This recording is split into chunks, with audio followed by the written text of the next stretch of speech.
ಪುಟ್ಟ ಹುಡುಗ ಹಸುಗಳನ್ನು ಸೇರಿಸಿಕೊಂಡು ನದಿ ತೀರಕ್ಕೆ ಮೇಯಿಸ್ಲಿಕ್ಕೆ ಹೋದ.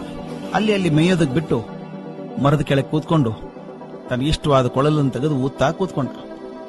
ಅವ್ನು ನೋಡ್ತಿರುವಾಗ ನೋಡಿದ ನದಿಯಲ್ಲಿ ಒಬ್ಬ ಬ್ರಾಹ್ಮಣ ಸ್ನಾನ ಮಾಡ್ತಾ ಇದ್ದ. ಅವನ್ನೇ ನೋಡ್ತಾ ಇದ್ದ. ಆ ಮನುಷ್ಯ ಬ್ರಾಹ್ಮಣ ಸ್ನಾನ ಮಾಡಿ ಒಂದು ಸಂಧ್ಯಾ ವಂದನೆ ಮಾಡ್ತಾ ದಂಡೆ ಮೇಲೆ ಕೂತ್ಕೊಂಡ. ಹುಡುಗ ಹತ್ರ ಹೋದ. ಏನ್ ಮಾಡ್ತಿದ್ದೀರಿ ಅಂತ ಕೇಳಿದ. ಆಗ ಬ್ರಾಹ್ಮಣ ಹೇಳ್ದ, ನೋಡಪ್ಪ ಗಾಯತ್ರಿ ಮಂತ್ರ ಹೇಳ್ತಾ ಇದ್ದೀನಿ ಅಂತ. ಏನ್ ಹಂಗಂದ್ರೆ ಹುಡುಗ ಕೇಳ್ದ. ನಿನಗೇನ್ ತಿಳಿತದೋ ಅಶಿಕ್ಷಿತ ಹುಡುಗ ನೀನು, ನಡಿ ಆಚೆ ಅಂದ್ರು.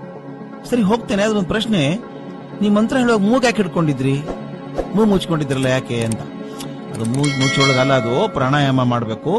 ಹಾಗೆ ಶ್ವಾಸ ಸರಿಯಾಗಿ ಗಟ್ಟಿ ಹಿಡ್ಕೊಂಡಾಗ ಮನಸ್ಸು ಏಕಾಗ್ರ ಆಗಿ ಭಗವಂತನ ದರ್ಶನ ಆಗ್ತದೆ ಅಂತ ಬ್ರಾಹ್ಮಣ ಹೇಳ್ದ. ಹುಡುಗ ಹೌದಾ, ಮೂಗ್ ಹಿಡ್ಕೊಂಡ್ರೆ ದೇವರ ದರ್ಶನ ಆಗ್ತದಾ ಅಂದ. ಸ್ವಲ್ಪ ಹೊತ್ತು ಏನ್ ಮಾಡಿದ ಗೊತ್ತಾ ಹುಡುಗ? ಬ್ರಾಹ್ಮಣ ಹೋದ ಸಂಧ್ಯಾವಂದನೆ ಮುಗಿಸ್ಕೊಂಡು. ಇವನು ಗಟ್ಟಿಯಾಗಿ ಮೂಗ್ ಹಿಡ್ಕೊಂಡ್ಬಿಟ್ಟ. ಉಸಿರಾಡಿಸ್ಬೇಕು ಅಂತ ಗೊತ್ತಿಲ್ಲ, ಮೂಗ್ ಮುಚ್ಕೊಂಡ್ಬಿಟ್ಟಿದ ನಾನು ಬಗೆಯಾಗಿ. ಭಗವಂತ ನೀನ್ ಕಾಣೋ ತನಕ ನಾ ಮೂಗ್ ಬಿಚ್ಚಲ್ಲ ನಾನು ಅಂದ. 10 ಸೆಕೆಂಡ್ ಆಯ್ತು, 20 ಸೆಕೆಂಡ್ ಆಯ್ತು, ಬಿಡೋದಿಲ್ಲ ಕೈ ಹುಡುಗವ. ಉಸಿರೇ ನಿಂತಂತಾಯ್ತು. ಬಿಡೋ, ಮೂಗ್ ಹಿಡ್ಕೊಂಡ್ಬಿಟ್ಟಿದ್ದಾನೆ ಗಟ್ಟಿ. ಆ ಮುಗ್ಧತೆ ಒಂದು ಸತ್ಯ ಹೋಗ್ತೀನಿ ನಾನು ಭಗವಂತ ಬರದೇ ಹೋದ್ರೆ ಅಂತ. ಅವನ ನಂಬಿಕೆಗೆ ಮನಸ್ಸೋತು ದೇವರು ಬಂದ್ಬಿಟ್ಟಂತೆ ಮುಂದೆ ಪ್ರತ್ಯಕ್ಷ ಆಗಿ. ಮಗು ಮೂಗ್ ಬಿಡಪ್ಪ, ನಾ ಬಂದಿದ್ದೆ ನೋಡು, ಭಗವಂತ ಬಂದಿದ್ದೇನೆ ಅಂದ. ಹುಡುಗ ಭಗವಂತನ ಆಶ್ಚರ್ಯಪಟ್ಟ. ನೀನೇ ಭಗವಂತ ಅಂತ ಹೆಂಗ್ ನಂಬೋದು ಅಂತ ಕೇಳ್ದ. ನಾನು ಸತ್ಯ ಹೇಳ್ತೇನಪ್ಪ, ನೀನೇ ಬೇಕಾದ್ರೆ ಪರೀಕ್ಷೆ ಮಾಡು ಅಂತ. ಹಾಗಾದ್ರೆ ಒಂದು ಕೆಲಸ ಮಾಡು, ನೀ ಇಲ್ಲೇ ಇರು, ಆ ಬ್ರಾಹ್ಮಣನ್ ಕರ್ಕೊಂಡ್ ಬರ್ತೇನೆ, ಅವನೇ ನೀನು ಭಗವಂತ ಅಂತ. ನೋಡಿದವರಲ್ಲ ಭಗವಂತ ನಾವು ನೋಡಿದಾರಂತೆ, ನೀನೇ ಭಗವಂತ ಅಂದ್ರೆ ಸರಿ ಅಂದ್ರು. ನೋಡೋ ನಾ ಬರತಂಕ ಎಲ್ಲೇ ಇರ್ಬೇಕು ನೀನು ಅಂತ ಹೇಳಿ ಹಗ್ಗ ತಗೊಂಡು ಭಗವಂತನ ಗಿಡಕ್ಕೆ ಕಟ್ ಹಾಕಿದ್ನಂತೆ. ಓಡ್ ಹೋಗಿ ಬ್ರಾಹ್ಮಣನ್ ಕರ್ಕೊಂಡ್ ಬಂದ. ನೋಡಿ, ನೀವು ಮೂಗ್ ಹಿಡ್ಕೊಂಡು ಪೂಜೆ ಮಾಡುವಾಗ ಭಗವಂತ ಬರ್ತಾನೆ ಅಂದ್ರಲ್ಲ, ಇವನೇ ಹೌದಲ್ಲೋ, ಇವನೇ ಭಗವಂತ ಹೌದಲ್ಲೋ ಅಂತ ಕೇಳಿದಂತೆ. ಅವನು ಪಾಪ ಹುಟ್ಟಿನಿಂದ ಮಾತ್ರ ಬ್ರಾಹ್ಮಣ, ಮನಸ್ಸು ಶುದ್ಧ ಆದದ್ದಲ್ಲ ಅವನು. ಅವನಿಗೇನು ಕಾಣಿಸ್ಲಿಲ್ಲ, ಗಿಡ ಒಂದೇ ಕಾಣಿಸ್ತಾ ಇತ್ತು. ಸ್ವಾಮಿ ಎಲ್ಲಿ ಭಗವಂತ ಎಲ್ಲಿ ಅಂತ ಕೇಳ್ದ. ಅಲ್ಲಿದ್ದಾನಲ್ಲ ಸ್ವಾಮಿ, ಕಟ್ಟಿ ಹಾಕಿದ್ದೀನಿ ನೋಡಿ, ಹಗ್ಗ ಕಟ್ಟಿ ಹಾಕಿದ್ದೀನಿ, ಅವನೇ ಭಗವಂತ ಅಲ್ವಾ? ಇವನಿಗೆ ಕಾಣಿಸೋದೇ ಇಲ್ಲ, ಮರ ಒಂದೇ ಕಾಣಿಸೋದು. ಇಲ್ಲಲ್ಲೋ ಯಾರು ಇಲ್ಲ ಅಲ್ಲಿ ಅಂತ. ಅದೇಂಗ್ ಸ್ವಾಮಿ, ನೋಡಿ ಕೈ ಮಾಡ್ತಾ ನೋಡಿ, ಮತ್ತೆ ಕೈ ಹಿಡ್ಕೊತಿ ನೋಡಿ, ಕೈ ಹಿಡ್ಕೊಂಡಂತ ಒಂದು ನೋಡಿ, ಕೃಷ್ಣ ಎಲ್ಲಿದ್ದಾನೆ ನೋಡಿ ಅನ್ನಂತ. ತಲೆ ಉಪಟ ಕಾಟ ಕಾಳಲಾರದೆ, ಹೌದಪ್ಪ ಹೌದು ಅವನೇ ಭಗವಂತ ಹೋಗು ಅಂತೇಳಿ ಹೋಗ್ಬಿಟ್ಟ. ಹುಡುಗನ ಸಮಾಧಾನ ಆಯ್ತು.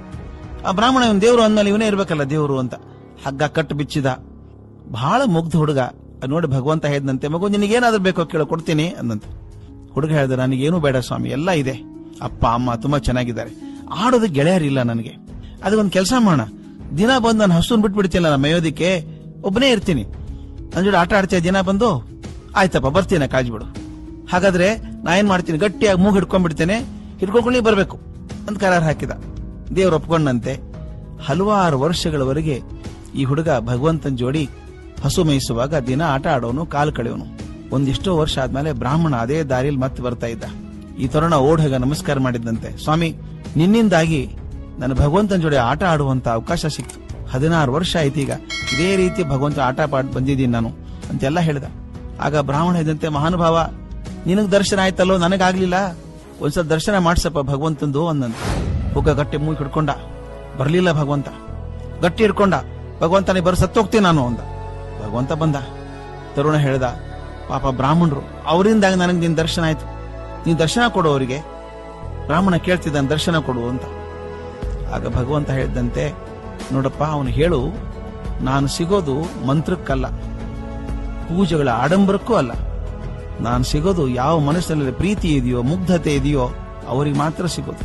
ನಿಮ್ ಗುರುವಿಗೆ ಹೇಳಿ, ನೀನು ಮುಂದಿನ ಜನ್ಮದಲ್ಲಾದ್ರೂ ಪ್ರಾರ್ಥನೆ ಮಾಡುವಾಗ ಮನಸ್ಸನ್ನ ಸ್ವಚ್ಛ ಇಟ್ಕೊಂಡು ಶುದ್ಧ ಮನಸ್ಸಿಂದ ಪ್ರಾರ್ಥನೆ ಮಾಡೋ ಕೇಳು, ದರ್ಶನ ಭಾಗ್ಯ ಸಿಕ್ಕಿತು ಅಂತ ಹೇಳಿ ಮಾಯಾದ.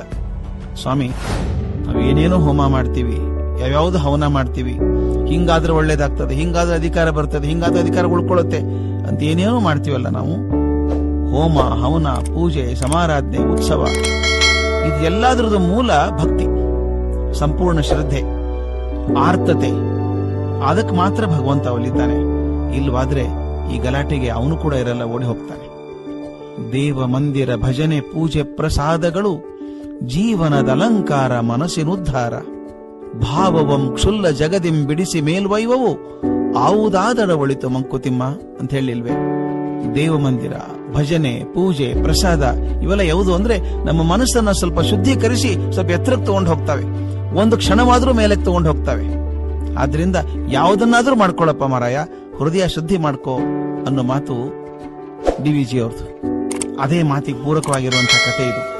ಭಗವಂತ ಒಲಿಯೋದು ಮುಗ್ಧತೆಗೆ, ಭಕ್ತಿಗೆ, ಆಡಂಬರಕ್ಕೆ, ಪೂಜೆಗಲ್ಲ.